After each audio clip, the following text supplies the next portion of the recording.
frase que nós lemos sobre a afirmação é que a afirmação, ela deve ser o quê? Ela deve ser clara.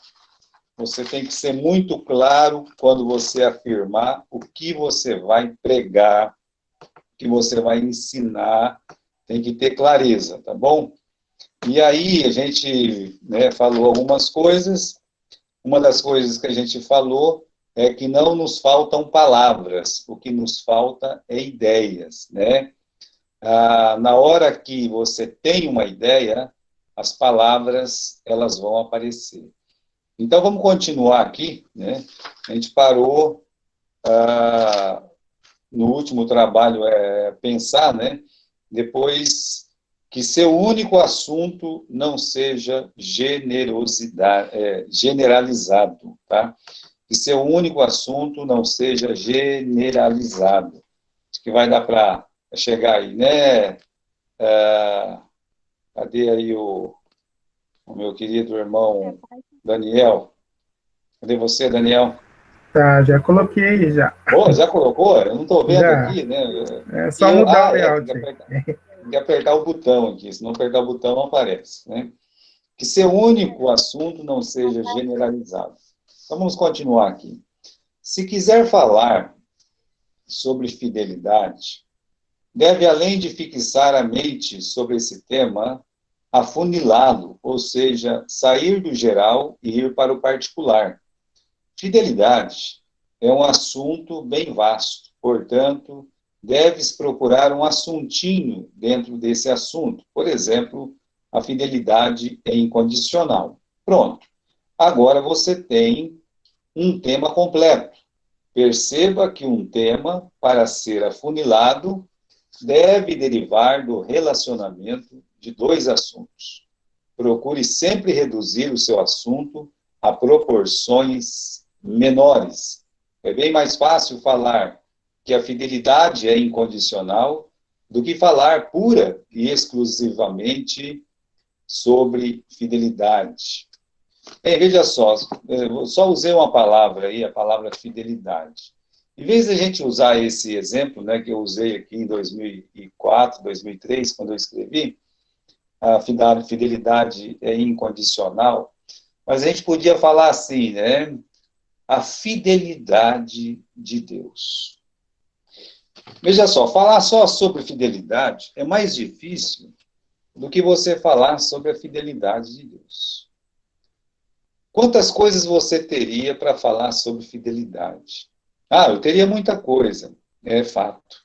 Só que perceba como facilita quando no seu tema você coloca um verbo e aí você coloca um complemento. Então você fica assim, a fidelidade de Deus, né? E você vai ficar pensando, veja, eu posso falar tanta coisa sobre a fidelidade de Deus, mas aí você tem que colocar o bendito do verbo, você entende? Para ficar mais fácil ainda, né? Então você tem que acrescentar, sabe? Você coloca assim, a fidelidade de Deus é incondicional. Você usa essa palavra, tá? Então, quando nós falamos de um assunto que ele não seja generalizado, é você pegar uma palavra e querer se arriscar dentro dessa palavra. Por exemplo, hoje eu gostaria de falar sobre Deus. Oh, mas Deus é uma imensidão de coisa que eu teria que falar sobre Deus. E é um assunto tão vasto que se eu falasse duas ou três coisas só sobre Deus, ficaria meio esquisito, porque talvez eu diminuiria para algumas pessoas o ser de Deus, ainda que não fosse essa a minha intenção. Mas se eu falar para as pessoas, irmãos, hoje eu queria falar que Deus, ele ama o pecador. Veja só, né? Como fica tão mais fácil você falar do amor de Deus. Você falar de Deus em relação ao amor. Eu quero falar para vocês que Deus, ele ama o pecador. E aí você vai, então, tratar desse assunto. Qual assunto? Que Deus, ele ama o pecador. Quando nós falamos que o assunto não deve ser generalizado, é porque tem palavras que elas são muito grandes, né? Como a palavra Deus, como a palavra amor, como a palavra paz. Ou, meus irmãos, uma palavra ela pode se tornar muito grande. E aí fica muito difícil de você abordar o assunto e construir exemplos bíblicos dentro desse assunto. O que você tem que fazer? Você tem que afunilar aquela palavra que você está pensando. Você tem que espremer o seu cérebro até que surja um verbo, um complemento, e que esse verbo, complemento, ele possa elucidar a palavra que você gostaria de pregar, que você gostaria de anunciar. Então, vamos continuar a leitura aqui, tá? A mensagem ficará mais rica, mais fácil de ser anunciada e mais simples aos ouvintes. Quanto mais clara, quanto mais definida, é mais fácil do ouvinte entender. Um outro exemplo de como encurtar um assunto e deixá-lo mais fácil de ser estudado, veja só, vamos dizer que você quer falar de amor. Pois bem, é um bom assunto, né? Como eu já falei, é muito bom falar de amor, né? E muito amplo também. O amor é uma palavra enorme, né? Então, que tal você falar do amor de Deus? Já facilitou, né? Eu quero falar do amor de Deus, né?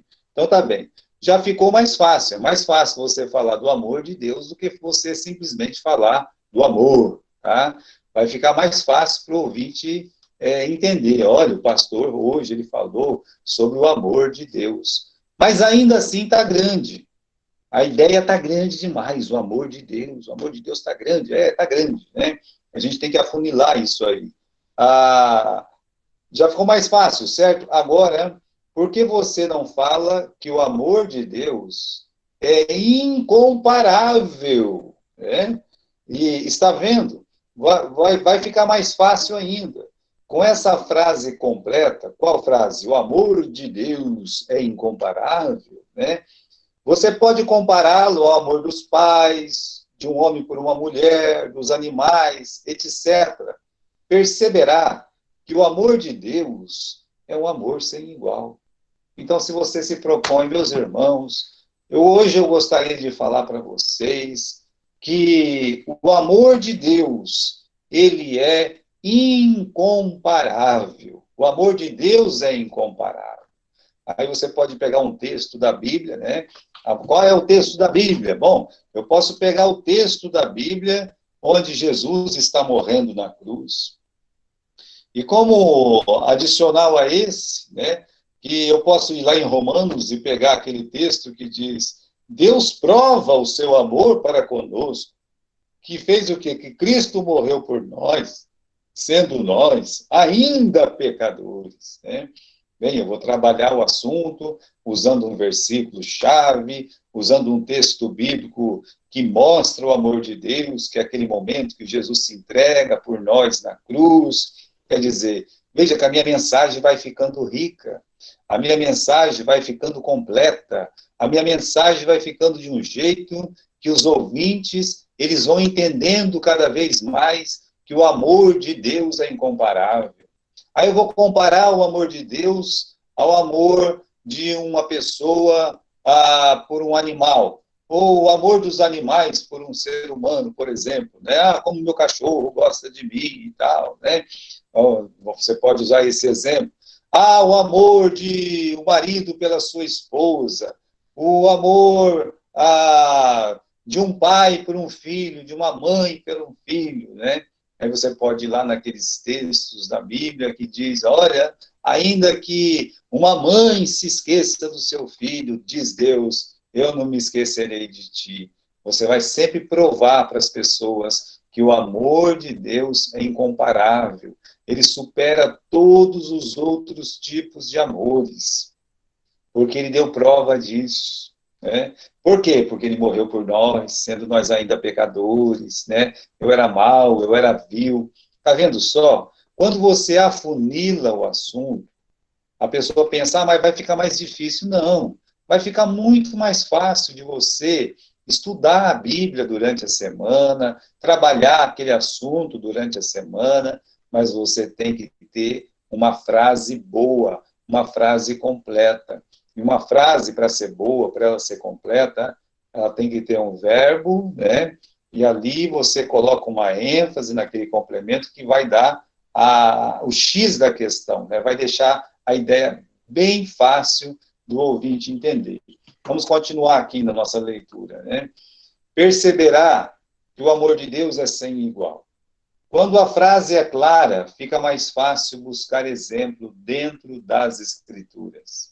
Veja só, eu já citei isso aí. Se a frase é fácil de entender, vai ser fácil de você mesmo que vai dar a mensagem, você que vai dar a sua aula, fica muito mais fácil para você estudar e depois entregar a mensagem. Como eu vou buscar um exemplo na Bíblia se eu nem sei o que eu estou procurando? Se eu vou falar que o amor de Deus é incomparável, né?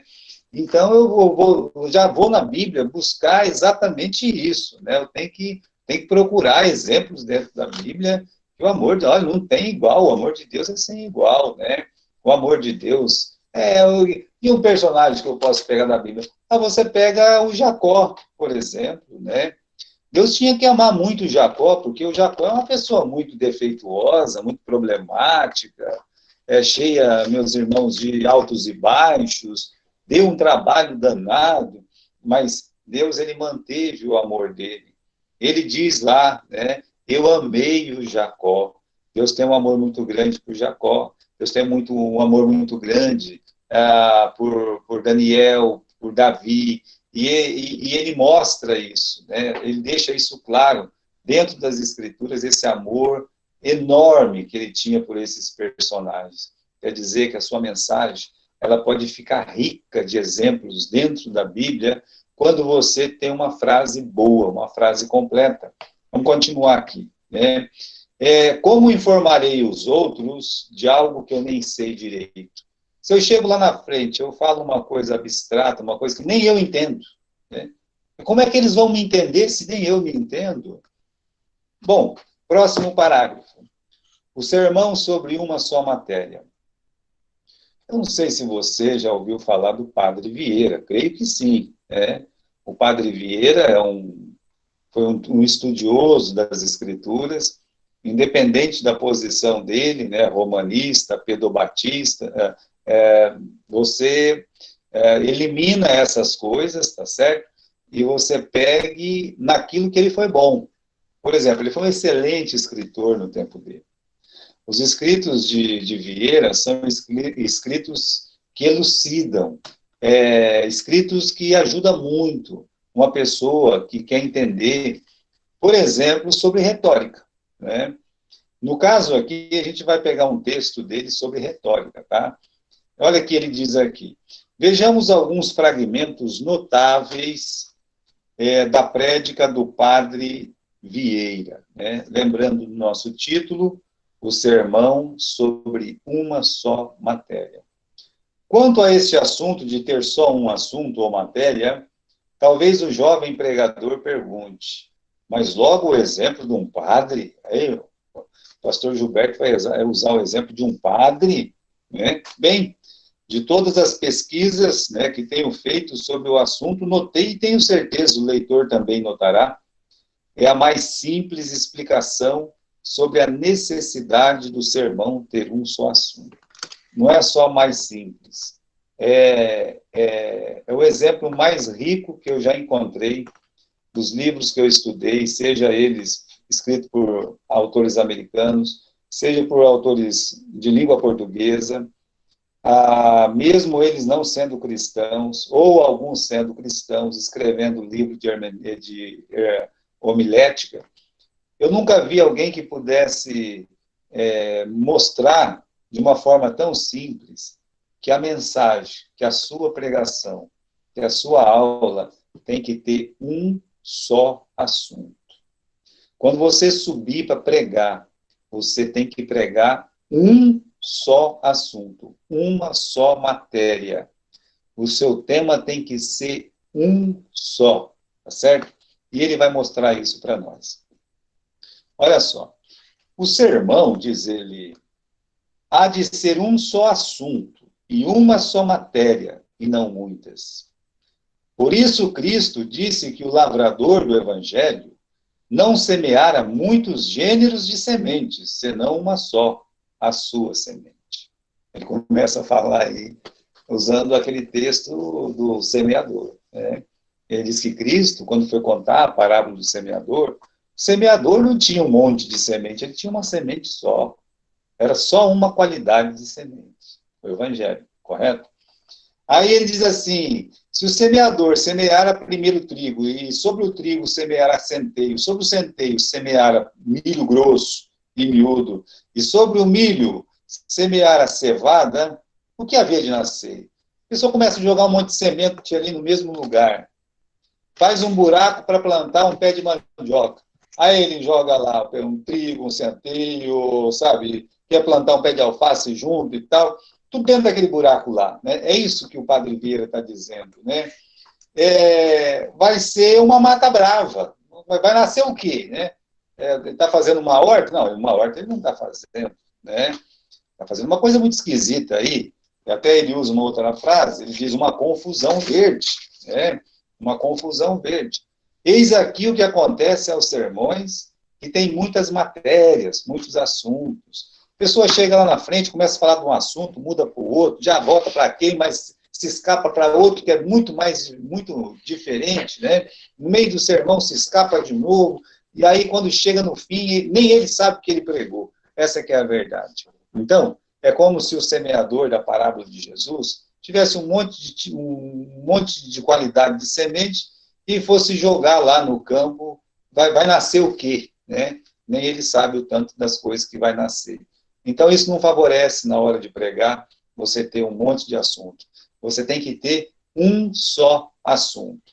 O Padre Vieira continua, né? Ele diz assim, eis o que acontece nos sermões, que tem muitas matérias, muitos assuntos. Se o Manaus fizesse um bordo para o norte, outro para o sul, outro para o oeste e outro para o leste, como poderia fazer a viagem? Bordo é virar, né? Se de repente, nau é navio. Então, se de repente o navio, lá está o timoneiro, né? Então ele vira para a direita, depois para a direita de novo, depois para a esquerda, depois para... Olha, ele vai começar a dar volta, né? Do jeito que ele colocou aqui, ele vai colocar norte, leste, oeste, sul, tal. Ou seja, esse barco não vai para lugar nenhum. Por isso que se diz, né? Aliás, alguém sabe como é que é uma bússola? Vocês já viram uma bússola? Alguém aqui já viu uma bússola? Pode responder para mim, se alguém já viu. Eu só vou perguntar para onde aponta a flechinha da bússola. Alguém sabe? Para o norte, Alguém para o sabe essa? norte. Isso, parabéns, né? A bússola, ela aponta sempre para o norte. Olha que invenção maravilhosa. Já pensou se a bússola não tivesse, apontasse para 4, 5 lados? Não seria esquisito? O marinheiro que está lá no mar, naquele tempo, meus irmãos, que não tinha GPS, naquele tempo não tinha satélite, naquele tempo não tinha nada. Geralmente, os navegantes, né, o que eles faziam? Os navegantes, eles se guiavam pelas estrelas. Eles tinham que fazer o quê? Olhar lá, o Cruzeiro do Sul, assim que nasceu o Cruzeiro do Sul, assim que nasceu o Órion, assim que nasceu, meus irmãos, todo aquele nome de constelações e tudo mais. Então, eles se guiavam, eu já sei onde é o Sul, tá aqui o Cruzeiro do Sul. Então, eu sabendo onde é o Sul, eu sei onde é o Norte, onde é o Leste, onde é o Oeste, correto? Agora, e de dia, correto? Mas vamos pensar assim, não é nem de dia e nem de noite. E naqueles tempos bravios, naqueles tempos tempestuosos, onde as nuvens negras tomam conta de tudo, seja dia, seja noite, e lá está o navegante em alto mar, e ele precisa saber e qual caminho ele vai guiar a sua nau. Ah, é só olhar para as estrelas. Não tem estrelas, as estrelas não existem. Nós estamos em tempos tempestuosos. Aí vem um sujeito lá que me falha a memória, quem foi? Ele inventou a bússola. A bússola? Pois é, ele inventou a bússola. Imagine, irmãos, como a bússola ajudou os navegantes. Agora, tem que ter um norte. Quando a gente fala assim, você tem que dar um norte para uma pessoa, está dizendo que você tem que dar uma direção para essa pessoa. Você, quando vai ensinar, você, quando vai pregar, você tem que dar um norte para os seus ouvintes. Os seus ouvintes têm que sair da igreja, os seus ouvintes têm que sair da sua classe de escola dominical, os seus ouvintes têm que sair da sua palestra, os seus ouvintes têm que sair da sua classe comum lá, quando você, professor, professora, eles têm que sair com um norte. É isso que o Vieira está dizendo. Você tem que dar um assunto e trabalhar esse assunto para que quando eles voltam para casa, eles saibam o que você pregou, o que você ensinou. Bem, continuando aqui, né? Por isso, nos púlpitos, se trabalha tanto e se navega tão pouco. Isso é uma verdade. Às vezes a pessoa vai pregar, vai ensinar, ele fala, mas ele não chega em lugar nenhum. Trabalha muito, né? Navega muito, e como é que ele está dizendo aqui? Trabalha tanto e navega tão pouco. Não vai muito longe, né? O Batista convertia muitos na Judéia, mas quantas matérias tomava? Uma só matéria. Vocês lembram como era o tema da mensagem do João Batista? Qual era a pregação do Batista à beira do Jordão? Arrependei-vos, porque é chegado o reino dos céus. Então, ele tinha um assunto só. Ele pregava ali diariamente. Ele era aquela voz que clamava no deserto, mas ele era uma voz que clamava com direção, ensinando as pessoas que o dever do arrependimento para a chegada de Jesus Cristo. Depois, Jonas converteu os ninivitas, mas quantos assuntos tomou? Um só, a subversão da cidade. Nós sabemos que o Jonas, ele foi lá pregar na cidade de Nínive, e havia milhares e milhares de ouvintes. E aí o que ele fez? Ele pregou, e ele pregou um assunto que as pessoas entenderam. Porque ele pregou só um assunto, as pessoas entenderam. Ele não pregou dois assuntos, ele pregou um assunto só. Vamos continuar aqui, né? De que maneira Jonas, em 40 dias, pregou um só assunto, e nós queremos pregar 40 assuntos em uma só hora, ou em 40 minutos, né? Por isso não pregamos nenhum. Olha, eu gosto muito do Vieira por causa disso. Como ele é direto. Como é que Jonas, em 40 dias, ele pregou um assunto só? E aí eu, pastor Gilberto, eu subo lá no púlpito, e em 40 minutos eu quero pregar 40 assuntos. Explica para mim, né? Então, não vai dar certo. O grande sucesso de Jonas é que ele tinha um assunto claro. Ele dizia, ainda em 40 dias, Nínive será destruída. Então, se a gente pegasse, meus irmãos, esse sermão de 7 palavras do Jonas, e tivesse que afunilar, como é que seria o tema da mensagem de Jonas? Seria mais ou menos assim, Nínive será destruída. Esse era o tema da mensagem de Jonas. Ou você poderia dizer assim, Deus destruirá Nínive. Bom, fica um pouco maior, né? Do que Nínive será destruída. Deus destruirá Nínive, né?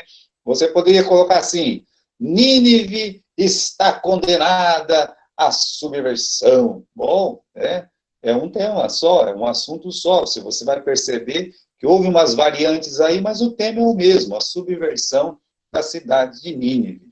E aí, os ninivitas entenderam, o rei entendeu, as pessoas daquela cidade entenderam, a ponto deles se arrependerem de tal forma que mesmo esperando, não esperando 100% de misericórdia, eles disseram assim, olha, vamos nos arrepender, vamos fazer um jejum, vamos clamar ao Senhor. Quem sabe, eles estavam assim, só num quem sabe. Quem sabe, Deus, ele muda a nossa sorte. E aí, meus irmãos, Deus mudou. É que eles entenderam. E eles só entenderam a mensagem de Jonas, porque Jonas tinha uma mensagem apenas, não tinha várias, tinha uma mensagem só. Quando você subir lá, fale uma coisa, mas fale bem falado, né? Vamos continuar aqui.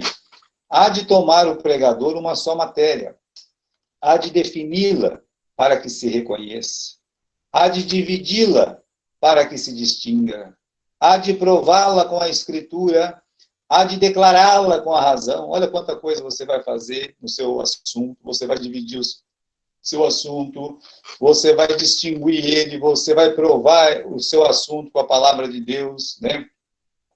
Você vai declarar o seu assunto com razão, você tem que ser racional, né? Há de confirmá-la com o exemplo, há de amplificá-la com as causas, com os efeitos, com as circunstâncias, com as conveniências que se hão de seguir, com os inconvenientes que se devem evitar. Há de se responder às dúvidas. Tem tanta coisa que pode ser trabalhada numa mensagem. Quando você tem uma frase completa, quanta coisa você pode fazer naquela frase.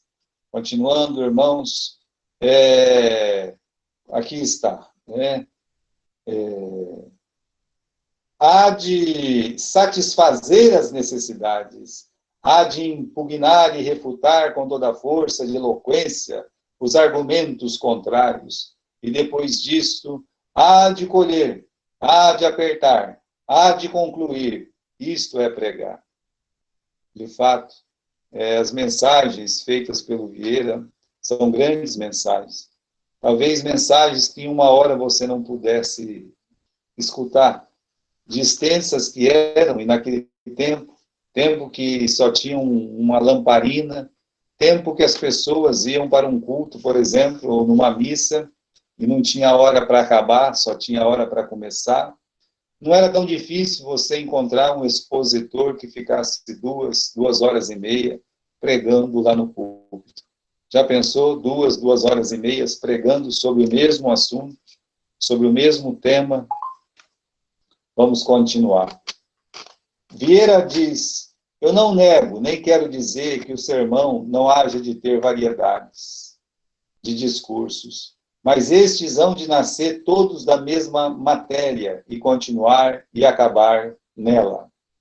Então, tudo que você pregar tem que ter, meus irmãos, uma ligação dentro do tema que você escolheu, correto?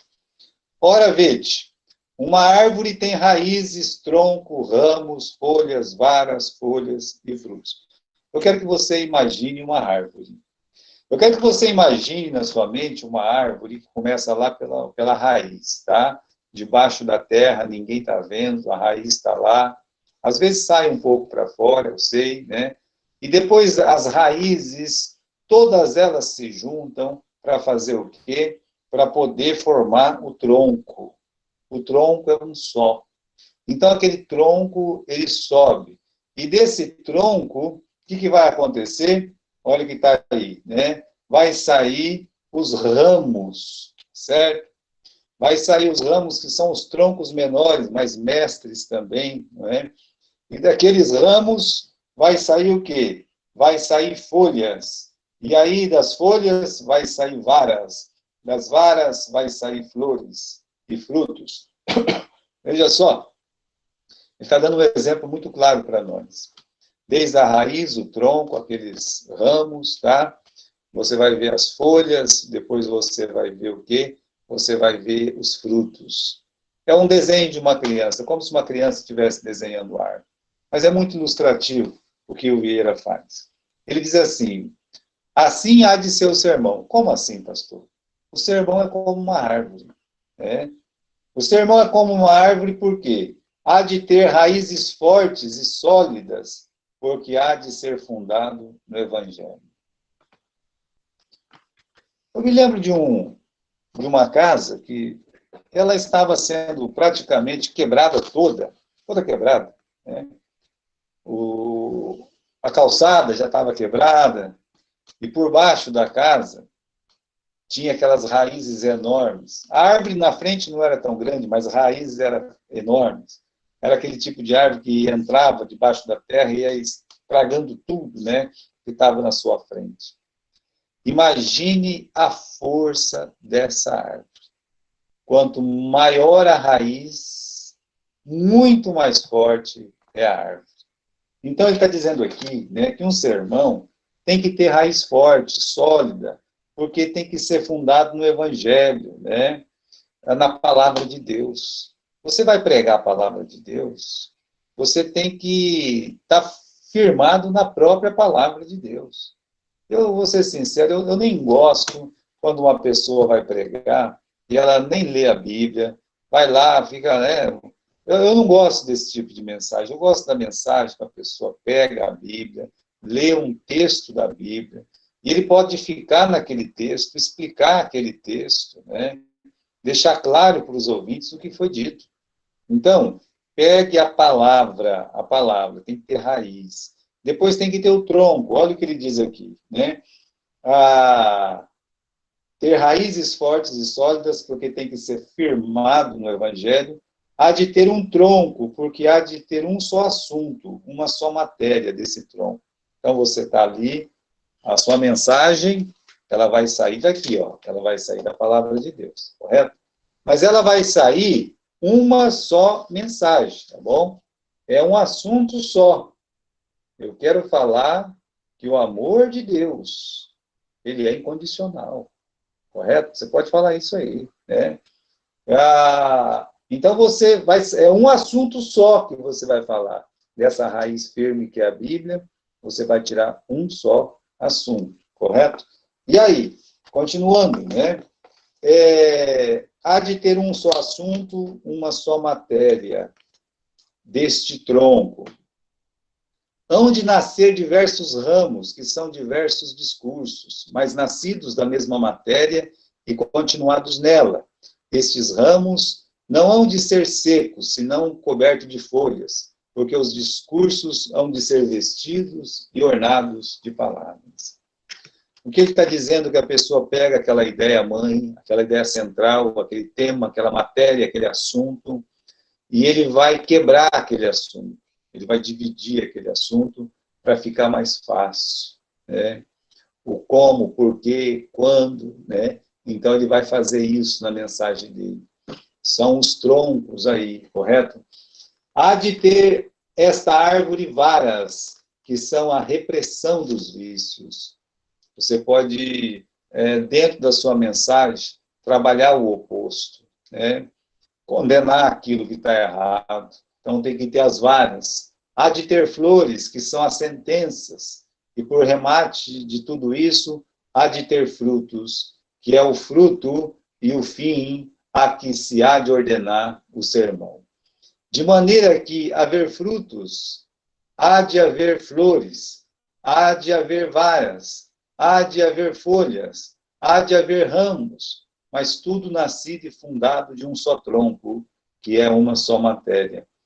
Agora, se tudo são troncos, não é sermão. É o quê? É toras, é madeira. Meus irmãos, uma árvore, se ela só tiver tronco, sabe? Só tem tronco, só tem tronco.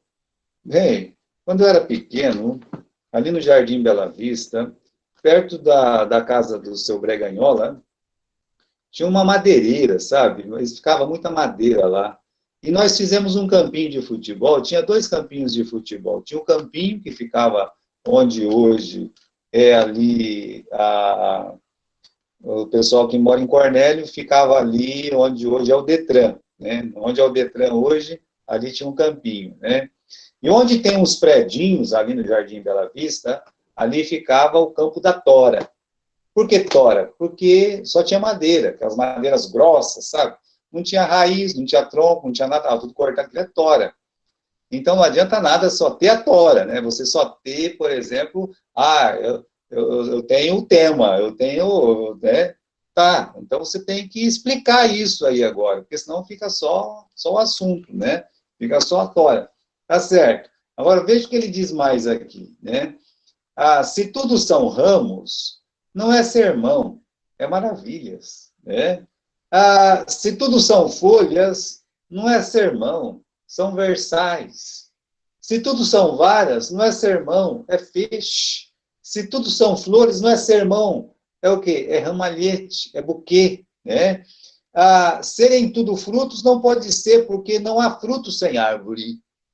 Tá vendo? Para você dar o fruto, que é levar aquela pessoa a sair da igreja ou da sua classe, com a semente que você plantou, o fruto, você tem que ter tudo isso aí. Você tem que ter o tronco, você tem que ter os ramos, você tem que ter as folhas, para finalmente chegar onde? Para finalmente chegar no fruto. Não tem fruto sem árvore, tá certo? Então, vamos continuar, né? Assim que nesta árvore, a tudo que podemos chamar árvore da vida, haver o proveitoso fruto, o formoso das flores, o rigoroso das varas, o vestido das folhas, o estendido dos ramos, mas tudo isso é nascido e formado de um só tronco, e esse não levantado no ar, senão fundado nas raízes do Evangelho. Veja só, uma só matéria.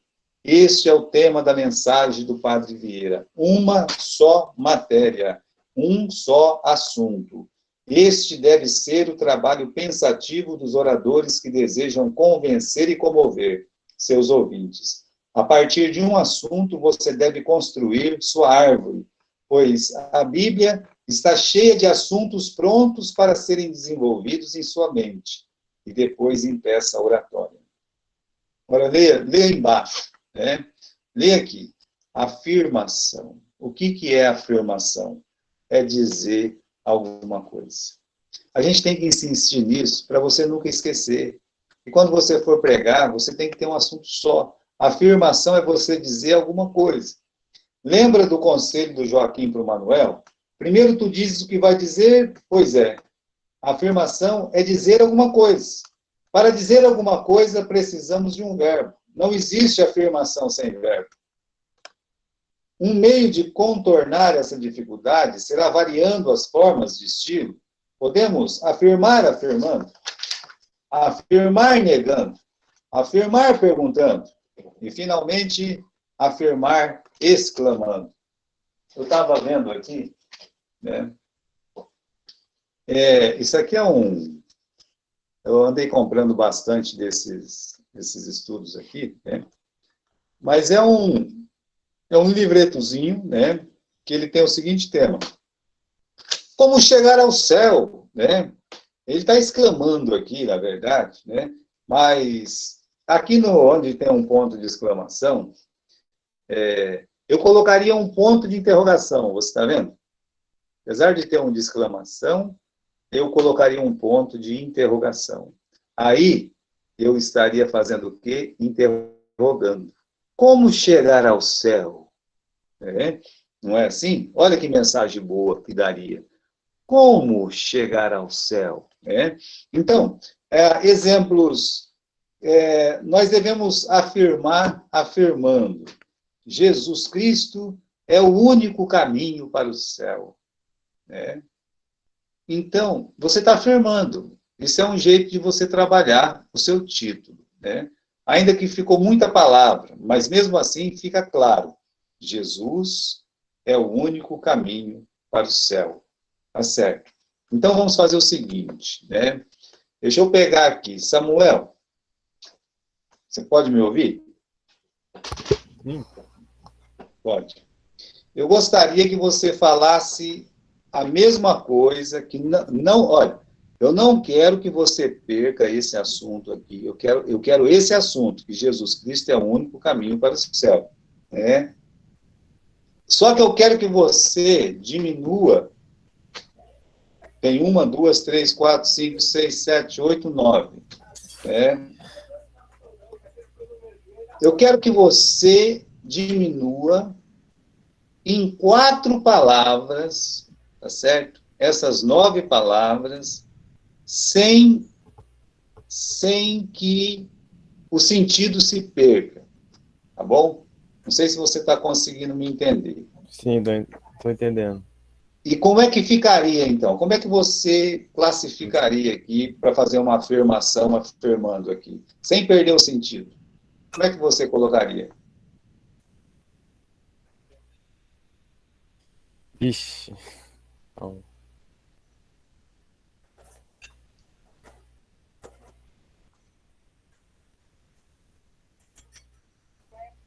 4 palavras? Você pode colocar em 4 palavras. Tá, vou te dar 5, tá?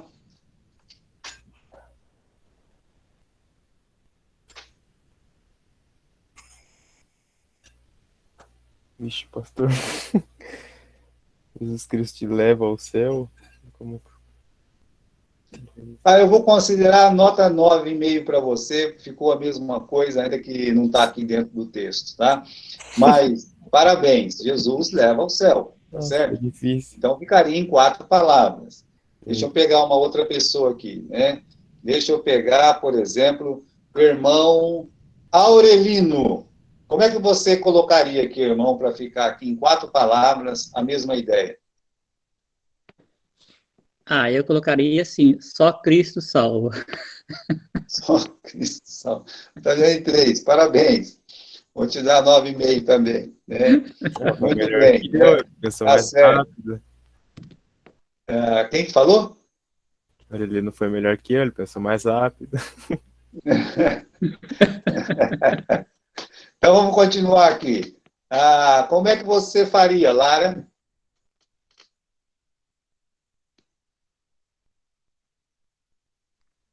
Nossa. Fala a frase Fala de mais novo. alto. Oi? Fala a frase de novo. Nós estamos falando aqui o seguinte, né? Não, Vamos não, não, diminuir. não, só a frase completa. Só que eu quero só 4 palavras no máximo. Não, a sua frase inicial. Não, eu quero transformar essa frase. Jesus Cristo Jesus. é o único caminho para o céu. Não, eu sei, isso. Tá certo. Mas Isso, eu quero que essa é você a sua diminua frase ela em inicial, 4. só para confirmar. É. Tá.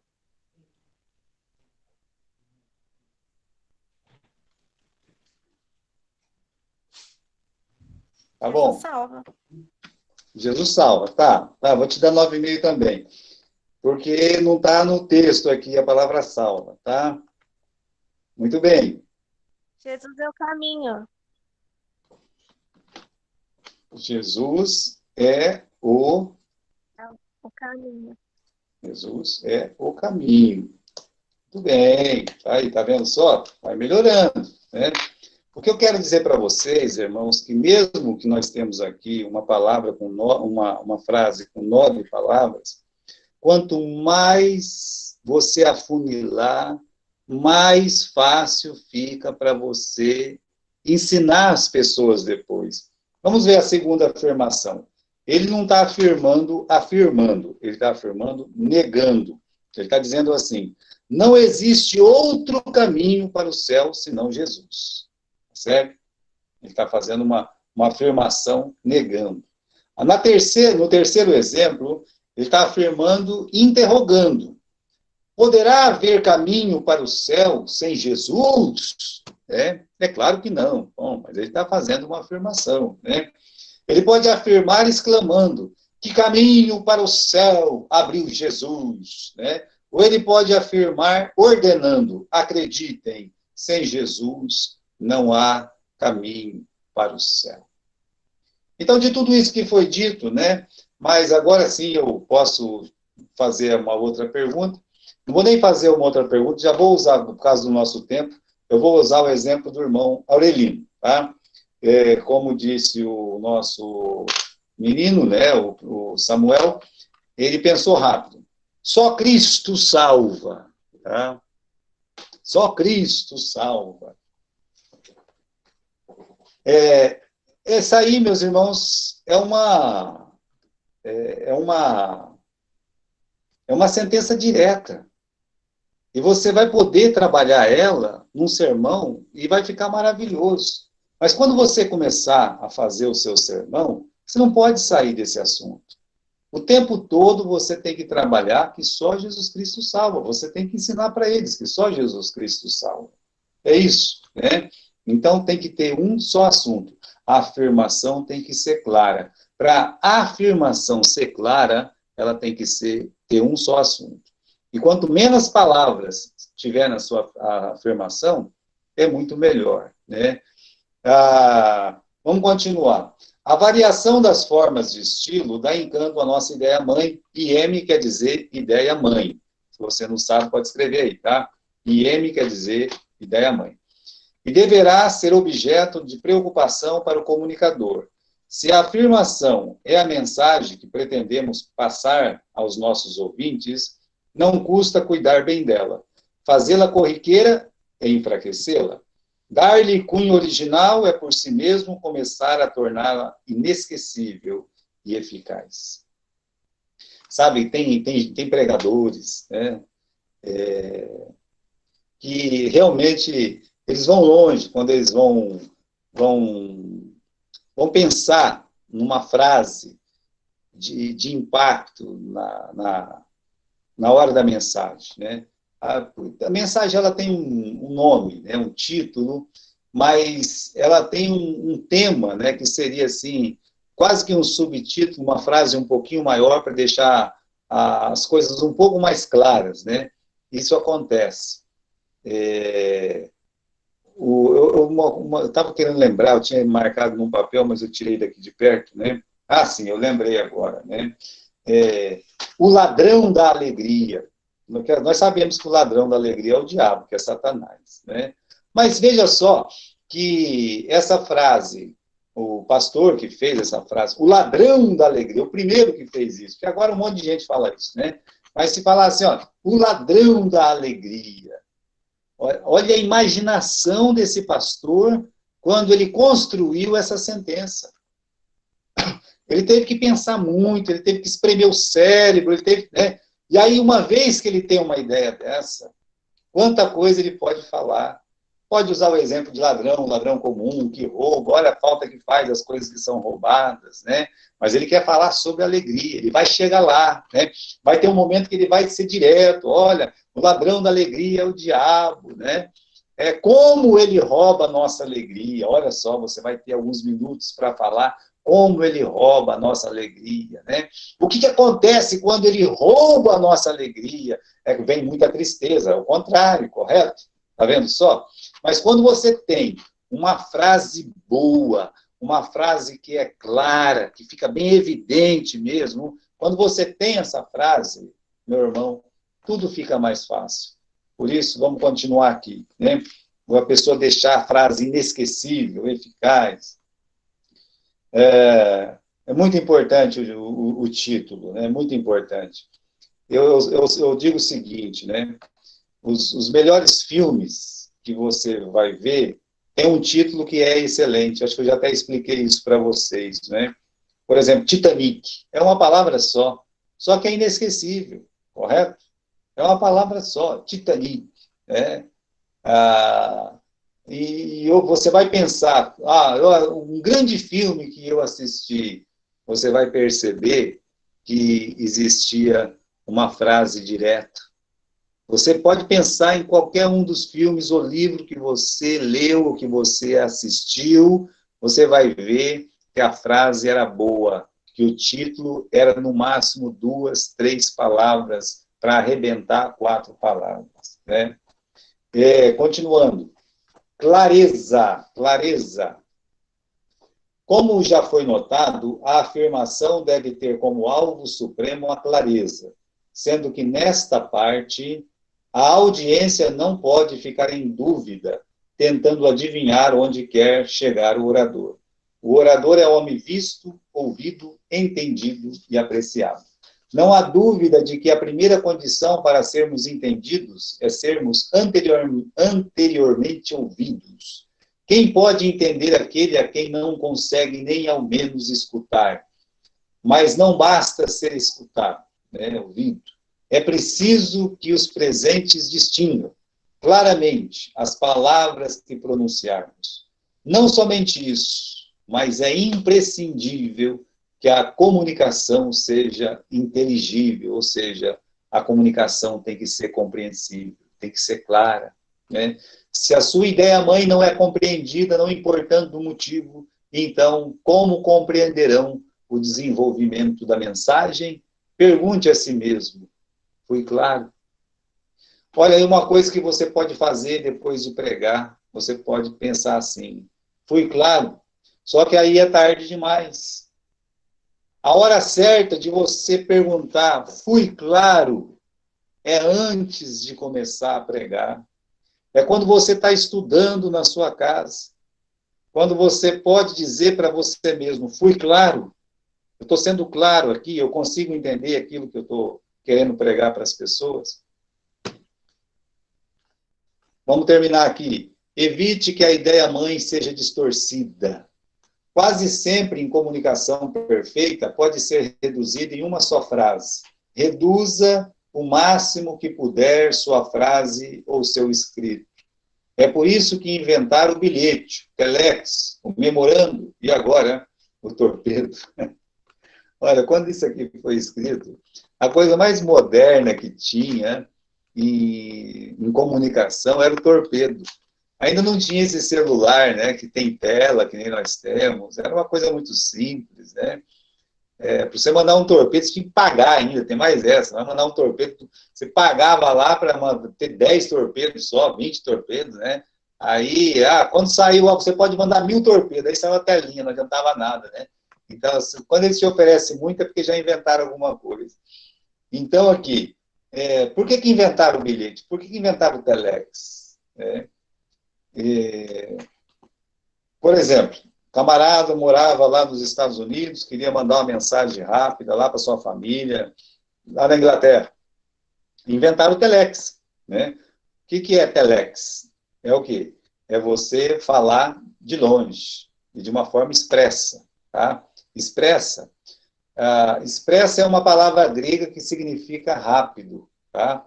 Vem da palavra táxi, tá certo? Táxi quer dizer rápido. Então, vamos dizer, eu tinha o meu primo, eu morava em Gália, e aí a mãe dele faleceu.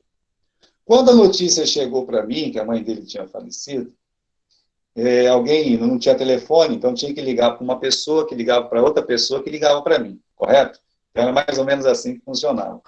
Quando a pessoa me avisou, já não dava mais para mim sair de Gália, eu não tinha carro, não tinha nada, e ir para Garça, pegar um ônibus para Assis, de Assis pegar um ônibus para Marília, Marília Assis e Assis Cornélio.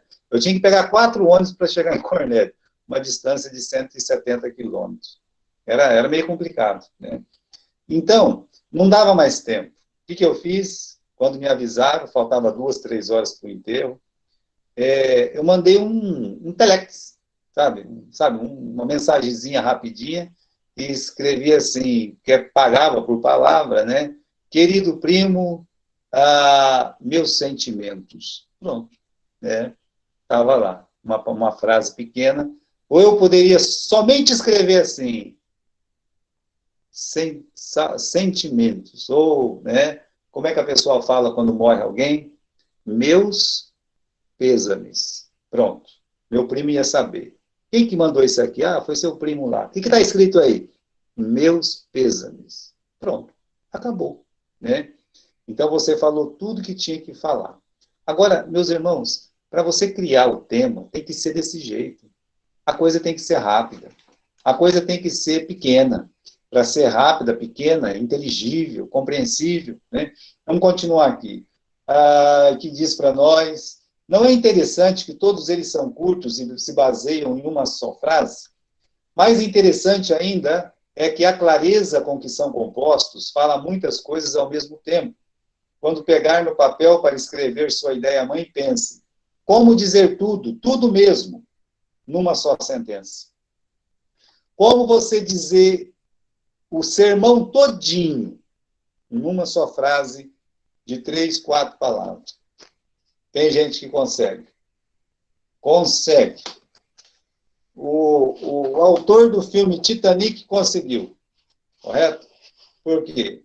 Porque tudo ocorre dentro daquele navio, correto? Então, ele consegue, meus irmãos, ser lembrado sempre, porque ele espremeu o cérebro dele, e aí nasceu uma palavra só, Titanic. E quando as pessoas verem um filme, vai lembrar que o navio afundou, o que aconteceu naquele navio, e etc, e etc. Tá? Então, como dizer tudo, tudo mesmo numa só sentença. Sua pequena sentença é o que os pregadores chamam de tema, e eu chamo de assunto mesmo.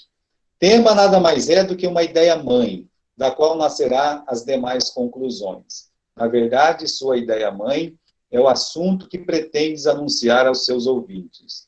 Justamente por ser curta, que a frase principal, a ideia-mãe, não pode sofrer distorções. Toda sentença tem pelo menos um verbo. Caso sua sentença não tenha verbos, não é sentença.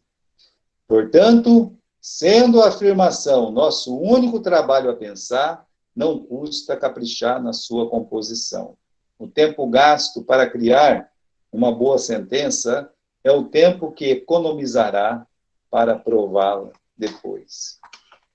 Então, irmãos, que fique bem claro que a afirmação, ela tem que ser clara. Quanto mais fácil você deixar a sua sentença para os ouvintes ouvirem, mais fácil vai ser você preparar a mensagem, preparar o sermão.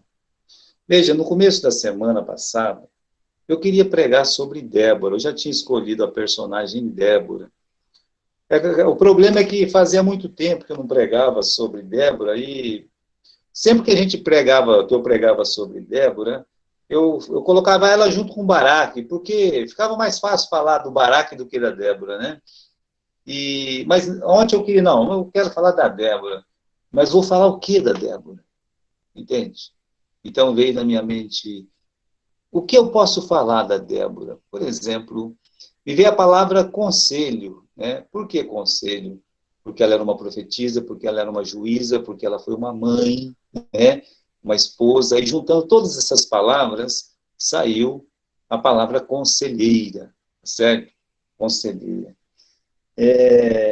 Então, a ideia, realmente, era ensinar para os irmãos que a Débora era aquela voz que ecoava das montanhas e uma conselheira, tá certo? Mas isso não ia trazer muito, sabe, conselheira. Aí eu tive a seguinte ideia, como é que ela aconselhou, né? Quando ela aconselhou, me veio a ideia de que a gente não pode ficar de braços cruzados quando existem pessoas que precisam de ajuda. Então, a Débora, na verdade, ela não cruzou seus braços. A minha ideia era fazer isso ontem, tentar levar os irmãos a entenderem que, assim como Débora não cruzou seus braços, nós também não podemos ficar de braços cruzados, né?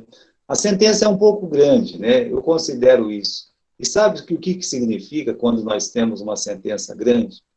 É que nós não trabalhamos direito o tema da mensagem. Se ficou muito grande, é porque não trabalhou direito, né? Deveria ter trabalhado mais. Às vezes falta tempo, às vezes falta cabeça, às vezes nós realmente, né? Mas o importante é a gente deixar a ideia clara, né? A afirmação, o seu tema tem que ser claro. Então, pelo menos eu queria passar para eles que nós, como cristãos, nós, como igreja, nós não podemos ficar de braços cruzados, porque Débora não ficou de braços cruzados. Ela era uma mulher, poderia ficar, mas não ficou, né? Então, ela fez alguma coisa. O que ela fez? Ela começou a aconselhar, a inspirar. Quer dizer, apesar de que eu usei essa frase, né, não cruzar os braços, a ideia de conselho, ela ficou embutida dentro da mensagem, né? Porque como ela não cruzou os braços? O que ela fez que ela não cruzou os braços? Ela deu conselhos, ela inspirou. Entenderam? Então, a gente tem, meus irmãos, que ter uma ideia clara na nossa cabeça e tentar colocar aquela ideia da cabeça no papel e do papel ir lá para o púlpito e ser bem claro para os ouvintes a respeito do que nós vamos pregar. Amém? Muito bem, pessoal. Olha, nós chegamos nesse ponto, que é um ponto muito importante do nosso estudo, que é a afirmação. Na próxima semana, nós vamos falar da prova, correto? Um dos motivos que a gente não tem dado muita tarefa para vocês, pelo menos eu, né? É porque eu primeiro quero ser entendido. Falar de retórica não é uma coisa tão simples, não.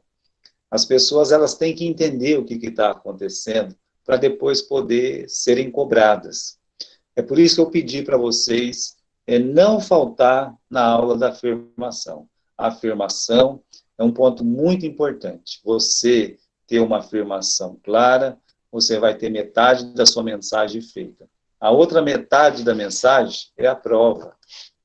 Por isso eu disse aí há 2, 3 semanas atrás, para você não perder as aulas da afirmação e nem perder as aulas da prova. Porque aqui, meus irmãos, tem o grosso da mensagem, para a gente poder realmente ter com o que trabalhar, tá bom? E pratique na sua casa, né? Por exemplo, se eu perguntasse agora, né? Vamos ver aqui, vamos ver uma pessoa, vamos ver a Kessia. Kessia, você está aí ouvindo? Tô sim. Qual que foi o tema da mensagem ontem na sua igreja? O tema? É. Eu não lembro a frase que descreve o tema, mas foi sobre Saul. Aí Sobre Saul. as transgressões que ele cometeu. Saul. Tá certo. Ou seja, as transgressões que Saul cometeu, né? Os males de Saul. Dá uma boa mensagem mesmo essa aí, né? Os males de Saul. Então, vamos fazer uma tarefinha simples para a semana que vem. Vou até marcar aqui, né? Tarefa da semana que vem, para mim não esquecer, né? Então, você marca aí também, tarefa da semana que vem, né? Você, tá? Trazer para nós aqui o tema da mensagem de domingo, tá bom? De domingo à noite, que o pastor vai pregar, correto? E aí é o seguinte, vamos dizer que o pastor teve uma sentença muito grande, como eu tive a minha. Você vai afunilar ela, tá certo? Nós queremos sentenças aqui que tenha no máximo 4 para arrebentar 5 palavras, tá certo? E aí, você na tua igreja, você vai prestar bastante atenção e vai falar assim, olha, o tema da mensagem da minha igreja nessa semana foi esse aqui, pastor. Nós vamos descobrir a afirmação de cada um que foi pregado, né? Da igreja de Uraí, da igreja de Nova Fátima, de Cornélio Procópio, de Santa Cruz, a igreja aqui de Marília, a igreja de Duartina, tá bom? Vamos fazer isso como tarefa, meus irmãos, tá certo? Então, tá bem. Nós estamos... Tem alguém que quer fazer alguma pergunta?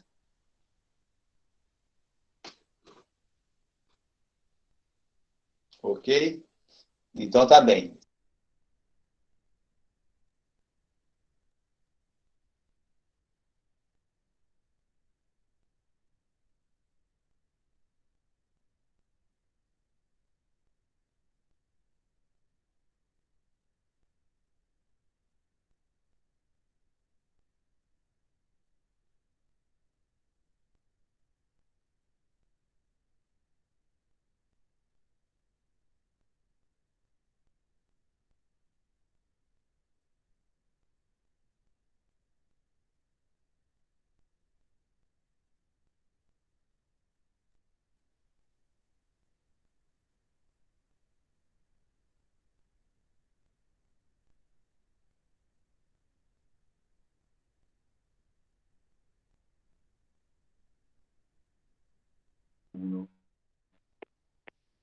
Ô, pessoal. Apertei um botão aqui e saí, né? Ó, pessoal, desculpa, tá, ter saído antes da hora aí, mas até a semana que vem, tá bom? Que Deus possa abençoar vocês e vamos junto aí estudar a nossa matéria, tá bom? Um abraço. Beleza, pastor. Valeu, obrigadão. Boa noite.